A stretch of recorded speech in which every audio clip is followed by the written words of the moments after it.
လှတော့သားစစ်တယ်ကွာအဲ့ဒါနဲ့ကျွန်တော်သူ့ကိုမိတ်ဆက်ပေးတယ်ဟိုးမော်တော်ကားရှေ့ကမ်းမှာထိုင်းနေတာစာရေးဆရာကြီးဤကြကွေးပါပဲ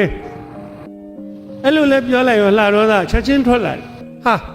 ဆရာကြီးနာမည်ကလည်းကောင်းလိုက်လားမနေ့လေးလို့လက်ဖေးဆိုင်သွားမုံဘိုးမကုံတော့ကိုယ်နာမည်နဲ့ကိုတို့မြည်လိုက်ုံပဲနိုင်ငံကျော်ဟာသစာရေးဆရာဤကြကွေးလှုပ်တော့မလှုပ်လိုက်နိုင်ငုတ်တုတ်ပဲနော်ကိုကြီးခံရပြီလားကွာခံရရတယ်ကွာအေးကိုရတာလို့ခံရတာသဘောကျတယ်ဗျာလာပါဗျာလက်ဖေးဆိုင်သွားပြီးတော့စကားပြောရအောင်လက်ဖေးတော်ရင်စကားပြောကြလှတော်သား6ယောက်နဲ့ကျွန်တော်တို့စာရေးဆရာ3ယောက်နဲ့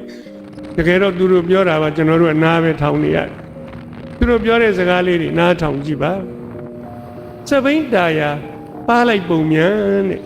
စပင်ညှက်ဆိုင်ရှေ့တုံဖြတ်မစီးရဘူးတဲ့ဟောဘာဖြစ်လို့တော့စပင်ငုတ်တူလေးနဲ့တွေ့ရင်ပေါက်သွားလိမ့်မယ်အဲ့ဒါအတိတ်တရားဝုဒ္ဓိအလင်းကားဗျအကြည့်ကျက်ချက်ပြောအလှမှာကျွေးတဲ့ငချောက်ငံလိုက်ပုံမြန်ဆရာကြီးရေမူးမြက်ကံပေမေးတင်နေရတယ်ဟောဘာဖြစ်လို့တော့ကျွန်တော်မေးကြည့်နေရတာပဲငချောက်က